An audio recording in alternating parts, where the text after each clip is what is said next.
Story 1. I stayed with my girlfriend's family for a few days during a college break. They had a rule at breakfast that you could never have just one type of cereal. It always had to be a mix of two different boxes. However, you could not mix just any two types. It had to be flakes with flakes or OS with OS. I am not sure what Captain Crunch matched with. I had toast. Story 2. A friend's family had a lovely house with a nicely finished walkout basement that included a kitchen, a main area, a bathroom, and 2 bedrooms. The basement was furnished like an apartment, and the entire family, including 3 kids, lived there full-time while the 4-bedroom upstairs was fully furnished. They only used the main part of the house when hosting guests. It was strange visiting them because we would get in trouble if we tried to play in the large unused area of the house. When I asked why they all lived in the basement, he explained that his mom didn't want to clean the upstairs all the time, so they simply didn't use the large house. It was quite odd. Story 3. The neighbor would take care of me as a child when I got back from school and my parents were at work. She wouldn't let me turn on the television because I would waste it, and I couldn't sit on her couches even though they were wrapped in plastic. I was on the floor once with my back against the couch, and she scolded me. I don't know why my mom was friends with her. If I'm ever upset with my mom, I call her by that woman's name. Story 4. My friend's dad was divorced and lived in a big house with his new girlfriend. He made women wear their hair up at dinner. We had to wait for him to sit before we could start eating, and we could not leave until he was done. We weren't allowed to speak unless he asked us a question. We got in trouble for playing outside in the yard without permission. As punishment, we had to clean his shoes. I asked my friend if this was how his dad always was, and he heard me. He threatened to slap me across the face if I spoke about him again. Story 5. I had a friend whose father was obsessed with the vacuum lines in the house and would vacuum multiple times a day. We weren't allowed to walk on them because it would mess them up, so we had to tiptoe around the edges of rooms if we wanted to go anywhere in the house. I witnessed him hurting her for messing up one of the lines, and my parents didn't let me go over after that. Story 6. All right, I'll share a sweet memory to lighten the mood. At my best friend's house growing up, whenever we visited, her grandmother, who raised her, would always have a plate of hot, fresh food ready for us. She insisted that we sit down and eat before doing anything else. It wasn't in an abusive way that affected our relationship with food, but rather in a loving manner, as if to say, "Grandma made you some food, and it's the best you've ever eaten, made with so much love." Food was her love language. Even though she only spoke Spanish, which I didn't, you always felt cherished when you visited her house, and that warmth was never lost in translation. I still miss her tamales. Just to clarify, she is alive. I simply moved away. Story 7. Rule. Blankets are only allowed to be used on the bed. I spent the night there only once because they kept their house freezing cold in the middle of winter and had me sleeping on the couch in the basement. I wore my winter coat to bed and used his coat as a blanket. I was 9 or 10 years old and it was miserable. Story 8. I slept over and had to go to bed at 7 p.m. In the morning, his mother would not let me leave to go back home until I had a shower and dressed in identical clothing to my friend. We then went to McDonald's, where his mother left me to figure out my own way home. Story 9. Your bottom must be in the dinner chair at 6 p.m. sharp, even if dinner is not quite ready. No speaking at the dinner table unless asked a question by an adult. You must eat everything on your plate and cannot ask for seconds. No leaving the table before the father dismisses you. Coming from a family where dinner was a joyful affair with everyone discussing their day, I was shocked. Story 10. I don't know if it was a rule, but we stayed the night at my mother's best friend's house. For breakfast, we had cereal. Her kids had it with milk, while my siblings and I had to eat it with water. I asked why, and she simply told me, "No, you can use water. The milk is for my kids." I told my mom, and she was furious with her for that behavior and never spoke to her again. It was a terrible betrayal, especially since my mom had done a lot for her. My mom is the best. Story 11. I was 11 and spent the weekend at a friend's house. Her mom got us up super early. After breakfast, she told us we had to go outside, and no matter what, we couldn't come back in until 6 p.m. I asked her what we were supposed to do for 12 hours. She said, "Have fun." She left a pitcher of water and 3 cups on the porch swing and locked us out. Apparently, they were used to being locked out all day every Saturday and Sunday while their mom was in the house alone. I went to her neighbor's house and called my mom to come get me. Story 12. Nobody is feeling up my wife. They had a plaster cast of his wife's stomach and large breasts from her pregnancy on display in the living room. Story 13. I wasn't allowed to throw any female sanitary products in the house, so I had to wrap my tampon or pad and throw it out in the outside trash. I went home. Story 14. They had a strict rule that you had to go to the bathroom in the backyard, not in the house. My 6-year-old sister discovered the reason for the rule after she wet her pants while running through the house looking for a toilet. They did not have a bathroom. Story 15. This rule was enforced for their children but not for their children's friends. Whenever they used the bathroom, their mother made them specify if it was tinkle or kerplunk. We were all around 10 years old, not toddlers who needed bathroom supervision. I was always embarrassed for them. Story 16. In 2nd grade, I went to my new friend's house, which was divided into 2 sections, the inside and the outside. The inside included the hallway to the bedrooms and bathrooms, while the outside referred to the living room and kitchen areas. The children were supposed to stay inside until dinner time, when we could go back outside to eat together. It was quite unusual, and I never went there again. Later, the father attempted to harm his family with a flamethrower and unfortunately shot himself in the head, but he survived. Additionally, their dog had worms. Story 17. Children could only drink warm Kool-Aid or water. It could not be put in the fridge or have ice cubes added. It had to be at room temperature. Any child that visited had an assigned solo cup with their name in permanent marker. The same solo cup had to be washed and reused repeatedly. Story 18. A friend's mom did not like when a wall power socket was turned on at the switch but with nothing plugged in. According to her, it would leak electricity onto the floor. Story 19. Never use the decorative towels in the bathroom to dry your hands. The problem is that they are the only towels available. Story 20. Not a friend's house, but a girlfriend's dad's house. He was pretty well off but very cheap. The rule was that if you used the bathroom and the water in the bowl was fresh, you should not flush. I was not aware of the yellow is mellow and brown goes down rule until after I used the bathroom and flushed. My girlfriend heard the toilet flush and gave me a heads up. Apparently, he would spot check the bathrooms and flush them when he felt it was necessary. Story 21. My best friend in school lived with her mom after her parents divorced in a large 3-story home. My friend had the entire 3rd floor as her bedroom, and after 9 p.m. until mid-morning, we weren't allowed on the 1st floor unless it was an emergency. We could only go to the 2nd floor to use the bathroom. As a kid, it was strange. As an adult, we all understand why the single mom wanted us to stay upstairs. Story 22. We had to go to bed at 9 p.m. sharp. She lived in the countryside, so she didn't get home off the bus until 4:30 or 5 p.m. Dinner was probably an hour. Then we got up at 8 or 8:30 a.m., ate breakfast, and she immediately made me pack my things, insisting I never leave anything at their home, and dropped me off at my house by 10 a.m. I could only come over on Fridays. I didn't like being pushed out like that. I left my hairbrush at their house once. They returned it by leaving it on the front porch since we weren't home. I had other hairbrushes, and it could have waited until Monday on the bus or at school. The mom didn't like me. She literally said I wasn't decent. I was 10 years old. Story 23. This comment section has made me realize that many more households are silently abusive than I thought. These children may not be physically harmed, but they should not have to endure the ways their parents raised them in some of these dysfunctional homes. Story 24. At a friend's house, I was asked to pay for dinner. I thought it was a joke, but they genuinely asked me to bring money next time if I expected to eat. They said it didn't have to be the exact amount. The same family asked me to bring my own sheets, blankets, and pillowcases because they thought it was more sanitary than using theirs. They were especially concerned about pillowcases.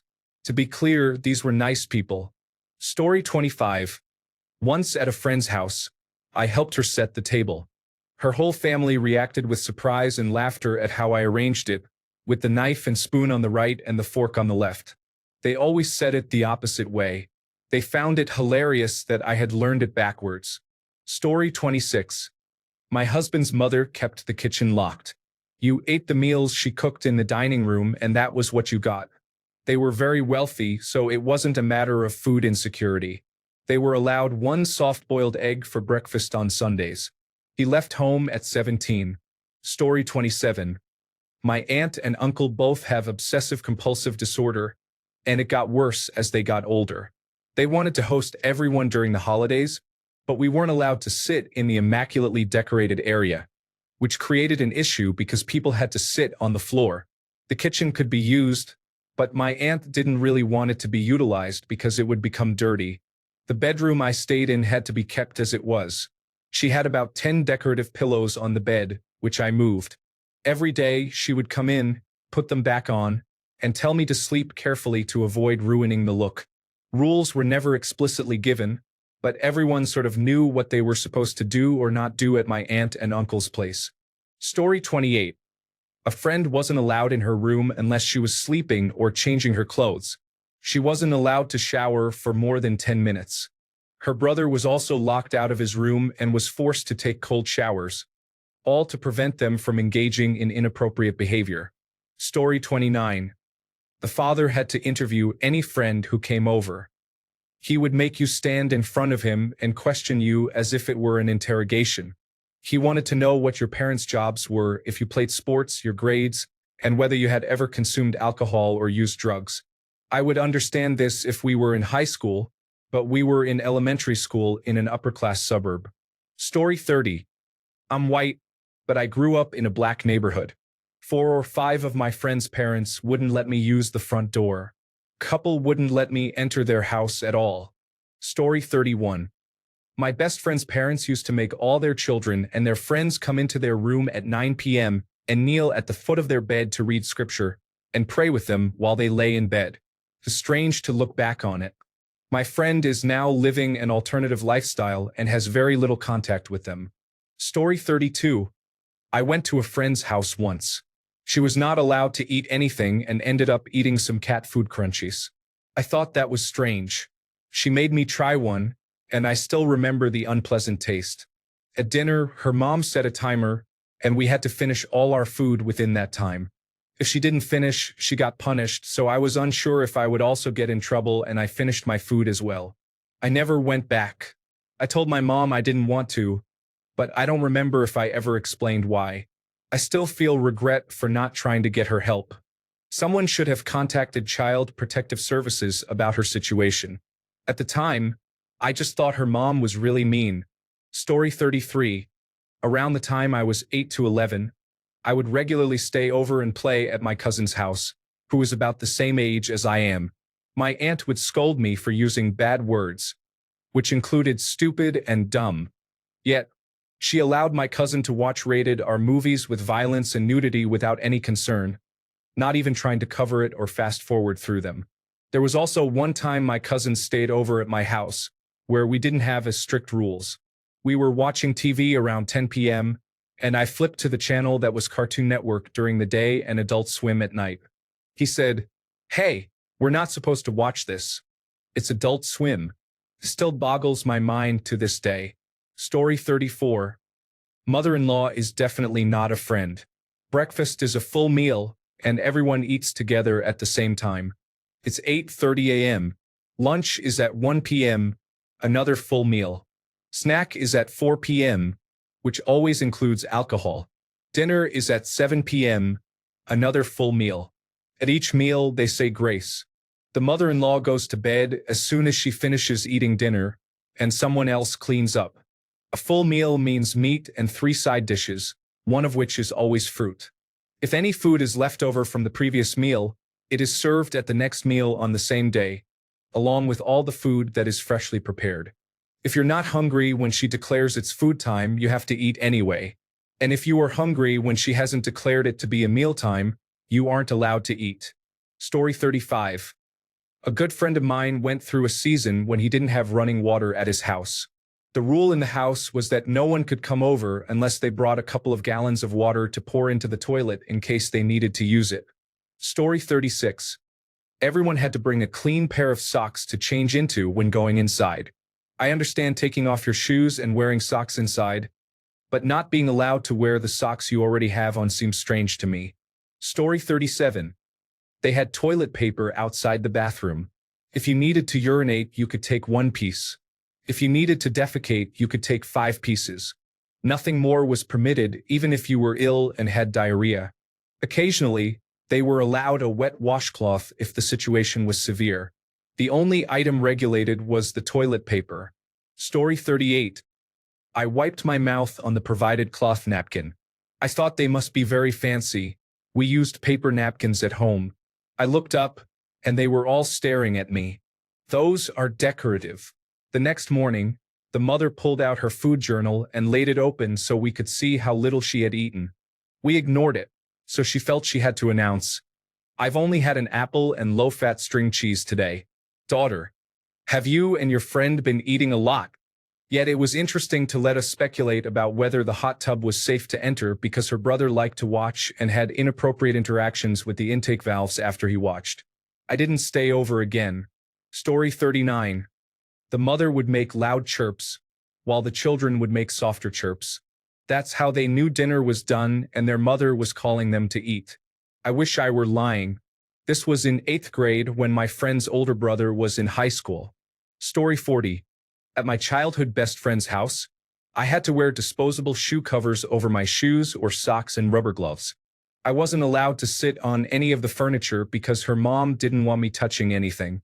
I was the only one who had to follow these rules. Her brother, cousins, and other friends didn't have to. Just me. I visited her house 6 times before my mom said, "No, you're not going there to stand around like a statue. She comes here to play, or you two don't play at all." I found out years later, after my friend's mom died, that it was because she didn't like white people. I was my friend's only white friend.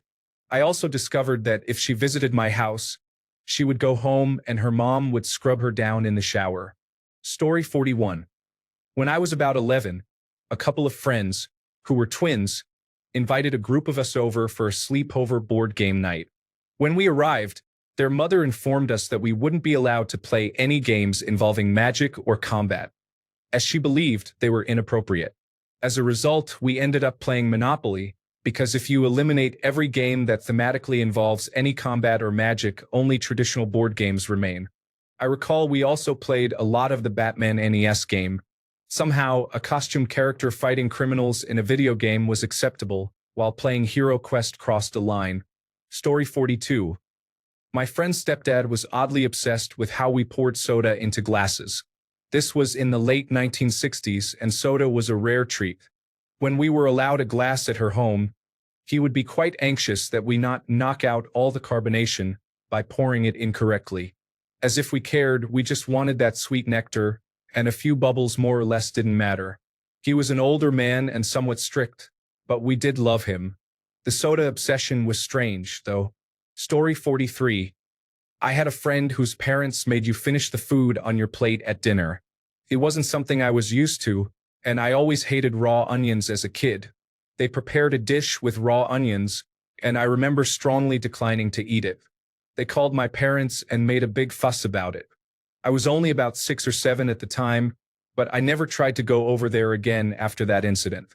Several studies suggest that forcing children to finish their plates is harmful to their food intake regulation and can lead to eating disorders later in life. Intuitively, this makes sense to me, especially in the United States where food is readily available.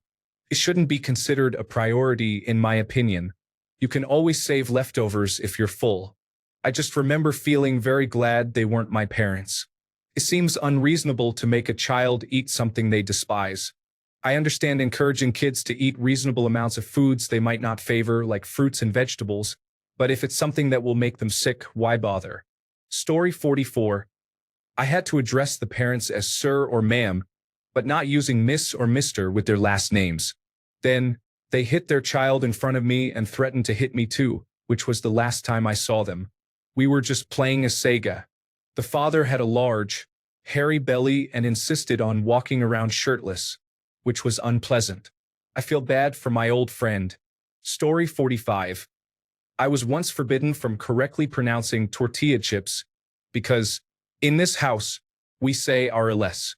Story 46. They had a snack closet. You were allowed to take anything you wanted from it at any time without asking a parent first. Yes, the family was a little bit overweight, but the love between them was incredible.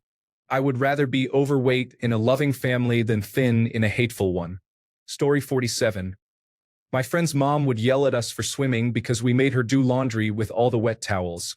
She would then tell us we couldn't sit inside and play video games all day long. So we would usually go to my house, which also had video games and a pool. She would call my mom and yell at her if we were playing video games or swimming. After a couple of these calls, my mom stopped answering her calls. Story 48. I had dinner at a longtime friend's house. Once, when I was about 20, I had to sing a line from a song to tell a story, and they flipped out because singing was not allowed at the dinner table. My friend and her mom were laid back about everything else, so it was particularly surprising. Story 49. I am Hispanic, and we always had plenty of food. I spent the night at a friend's house, and they were financially better off than us. Dinner consisted of one piece of chicken and a vegetable. At 13, I sensed right away that asking for seconds was not acceptable, even though I couldn't recall why I felt that way. Years later, the boyfriend of one of the siblings confirmed what I had felt back then. The family ate in very small portions. I still don't understand this, especially since the parents were overweight. Story 50. The first person to fart at the table during the holidays had to do the dishes. It was my family, but of course, the kids tried to get each other to fart so that they would end up doing the dishes. Story 51. I clogged the toilet so badly that I was not allowed to use it anymore. Luckily, I lived nearby. Story 52. Never enter the white room. I had a friend in high school, and there was a day room area off the living room. It was all white. White carpet, white daybed, white furniture. No one was supposed to go in there. I asked my friend about it a few times, and he said it was just a room. I don't know, something seemed significant about it. Story 53. I went to a sleepover at a church friend's house. 3 of us stayed over. It was a lovely area, and the house had many fun amenities. Later in the evening, my friend's mom asked us to join her in the living room. She then requested that we rub her feet and give her a back massage. The other girls complied, but I refused. I found it quite strange. The mom and daughter proceeded to shame me for not being grateful for the time I spent in their home and for not thanking her with a massage. It was very odd. Story 54. My best friend grew up in a poor family in our neighborhood. Unlike many stories with strict rules, they had no rules. Her parents were often out with friends or at their bowling leagues. They were almost never home, so the 4 kids were always fending for themselves. There was a pan of day-old macaroni and cheese made without butter on the stove that they all ate from with forks throughout the day. They played outside as late as they wanted and watched horror movies as long as they were on television. Their poodle made a mess on the floor, hamsters ran loose in the basement, and clothes were piled everywhere. The bedrooms all smelled unpleasant. They were lucky if they had toilet paper. Sometimes her dad would show up with fast food meals for lunch and loudly insisted that I wasn't to share any. Then he would disappear, which was quite random. Now my friend has a large family with 6 children and 11 grandchildren so far. She has a nice husband and a lovely little house. She is an amazing mother, provider, and individual, completely different from her parents and upbringing. Her home is an inviting, clean social center where people are welcomed and fed. She has always been very active in her children's lives. All of her siblings have turned out similarly. I find that interesting. To this day, I have no idea why her parents had 4 children they clearly didn't care about. Story 55. My next-door neighbor had grandparents down the street, and it was a very fancy house. We were not allowed to walk on their grass or ride bikes on their lawn or driveway. They were excessively worried about marks of any kind. The front door was never to be used, and the swimming pool was for decoration rather than use. They also refused to use the garage for vehicles due to the potential for tire marks on the driveway and garage floor. One of their kids moved back, and the garage was turned into a bedroom because they didn't want him sleeping in the house. All their cars were parked on the street, which was a slow curve. Eventually, their Corvette was vandalized by an annoyed neighbor. Story 56. I had a friend who required everyone to be barefoot inside his house. No shoes or socks were allowed. His mother believed that socks would ruin her carpet. Story 57. I was visiting my cousins when I was about 9 years old. We were sitting at the kitchen table eating when suddenly my aunt exclaimed, "Who's biting their fork?" My cousins immediately began defending themselves. I didn't remember biting my fork and had no idea it was wrong. But then all eyes were on me. So I did my best not to let a single tooth touch a tine for the rest of my visit. Story 58. At a friend's house, I had to go to church the next day and sometimes do chores if I stayed the night. Her stepdad made me leave because I brought over a Metallica CD. We didn't play it loud. I guess it was just not allowed in a religious household. At another friend's house, we made cinnamon butter toast together once. Her drunk dad came home and, seeing that we each had our own piece, yelled at us that we had to share next time. Her mom was never like that and often invited me to stay for dinner. I don't remember going to her house after that, so I either blocked it out or didn't go back. My dad was also a violent drunk at the time, so I wasn't really fazed but must have told my mom about it. Her dad would also try to get my mom to come inside whenever she picked me up while his wife was at work. Story 59. Not at their house, but at a friend's birthday party, every kid was told to say, "Ooh, ah," after each gift was opened. To this day, I think it was the strangest thing. If we didn't say, "Ooh, we were told to do so for the next gift. Story 60. It wasn't a rule, but I had a friend who never had toilet paper. They also threw their feminine hygiene products under the sink. Additionally, they had a dog that was aggressive towards anyone who stepped onto the floor. I only stayed there once, but she stayed with me frequently, and we are still very good friends. These were their used pads and tampons from 3 women. It was absolutely disgusting. Story 61. Wow, so many abusive stories. I was hoping to read funny stories like having to use the poop knife. Story 62. My friend had 2 bedrooms, both filled with every toy from the stores. We were allowed to touch almost none of them. We usually played house or took her Matchbox airplanes and played behind a bush next to the house with them. Story 63. We can play Sega, but you cannot pick Sub-Zero or we are not playing. He promptly picked Sub-Zero. Story 64. I stayed with people living off the grid. They are obsessed with conserving any type of fuel. When the moon is full, we were not allowed to use any light at night, including flashlights. I wasn't even allowed to use my own light from my phone or flashlight because it ruins their ability to see in the dark. This might not seem strange in their world, but it was unusual for a city boy like me. Story 65. If someone washed their hands before me, I had to use the soap to wash my hands. And if someone was going to brush their teeth after me, I wasn't supposed to rinse the sink to save water. The last person using the sink would do it. Story 66. The first time I stayed over at a friend's house who was white was confusing and scary for me. For reference, I am Hawaiian and Filipino, so I believe it was more of a culture shock than anything else. This may be normal for some, but it was not for me. Here are some of the rules that surprised me. You cannot be barefoot in the house. You cannot share the same blanket or bed. When getting a snack, you can only have one. If you get a drink like soda or juice, you are limited to only one a day. You cannot have seconds at dinner or talk at the dinner table.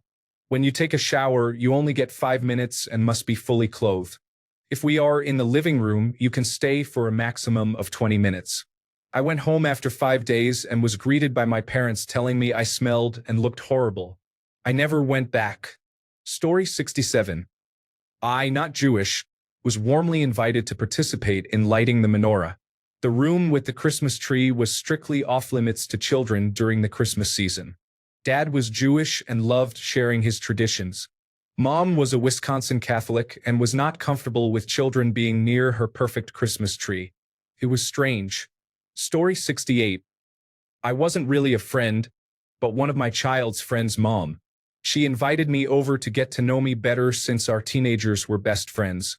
I asked to use the bathroom, and she told me that because they were on a septic tank, no toilet paper could go down the drain. So, no matter what business you did in the bathroom, the toilet paper had to go into the trash can. We have had a septic system for years and have never had a problem. However, she was adamant that no toilet paper could be flushed. She had the cheapest one-ply toilet paper that easily fell apart. I used the bathroom with a full trash can and a smell you can imagine. I ended up flushing the toilet paper. If I hadn't needed to go badly, I wouldn't have used her bathroom. I never went back there. Interestingly, I still know her oldest daughter, who told me that in their previous house, they were on city plumbing, and she was still not allowed to flush toilet paper. Her mom just had a really strange issue with it. Story 69. I stayed at another religious family's house for 2 weeks. When I was 16, while my parents went to Europe, I had to do an hour of chores every day before breakfast at 6 a.m. Their 2 kids didn't have to do anything. Then I would leave for the entire day. It was a boring family. The kid my age didn't want to do anything fun. Maybe he was afraid of getting in trouble for having fun. Fun seems to be considered a sin, I guess. I grew up in a community of 500 families. Story 70. I am not allowed to say the word Minecraft. I let it slip once by accident, and both my mom and I were kicked out of the house. I never saw that friend again. Apparently, his grandmother thought it was inappropriate and that he should not be around it at all. Looking back, there were a lot of other issues in that household. I wish I could have reached out and checked in with him. Sadly, I was 10 and this was about a decade ago, so I have no way to contact him. Story 71. I once had a friend whose mother had an entire room, all in white. Carpet, walls, and furniture. The only item in the room that wasn't white was a glass coffee table with a gold pear in the middle. No one was allowed in the room except for the mother to clean it. There was an old-style movie theater velvet rope across the door. They called it the showroom. Strangely, they weren't affluent. This was the living room of a lower-middle-class home, one of only a few rooms in the house filled with nonsense. My friend was embarrassed about it. Story 72. I stayed a couple of days at a friend's house when I visited my hometown. She took me aside to talk because her husband was upset that I didn't dry the shower with my towel after I finished showering. The explanation was that it eliminated the possibility of mold. They had a nice house, and I don't think mold was an issue. I apologized for my ignorance and dried the shower with my towel for the rest of my stay. I've never done that anywhere else before or since. Is this really a thing? Am I an unwitting barbarian? Story 73. My best friend came from a very devout family that had written their own family constitution. Each child had signed it, with the youngest leaving their footprint. This was a lengthy document. It highlighted soccer as the family sport and emphasized staying faithful to the church, among other unique obligations. I often stayed over at their house. This constitution was accompanied by family prayer every night, after which they chanted, in unison, a little motto. Then, each member of the large family recited a word that corresponded with the letter of their last name. I always said ravioli when it was my turn. They laughed every time. They were quite wonderful but a bit unconventional. Not the most unusual in this discussion at all. Story 74. It wasn't really a rule, but when I was around 7, I was at a family friend's house. The father told me to pass him the thingamajig. I asked him what he was talking about, and he pointed to the remote control. I said, "Oh, it's called the remote." He became angry and very sternly said, "In this house, we call it a thingamajig." Story 75.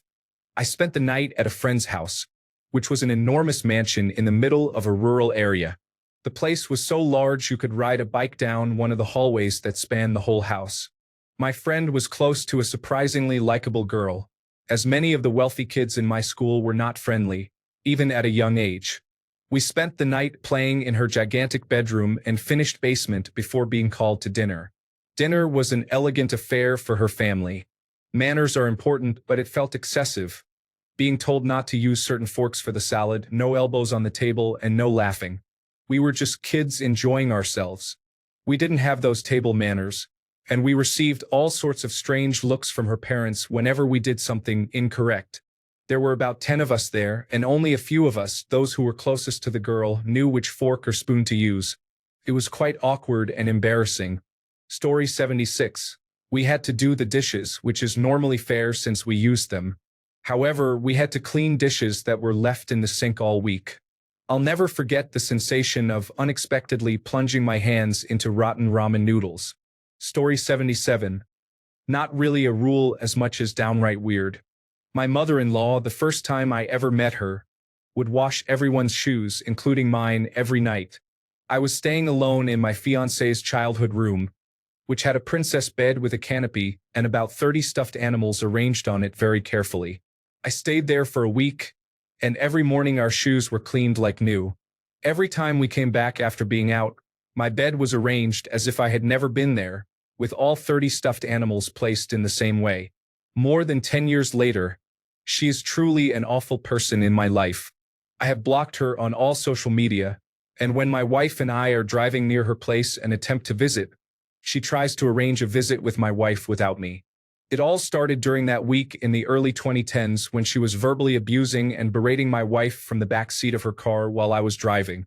My hand found the volume control of the radio, and I cranked it up. I told her flatly that I would not stand by while she verbally abuses her daughter, and she has basically hated me since then. So now my shoes are pretty dirty. Story 78. This might be sad. I had a babysitter and I was friends with her kids, I guess.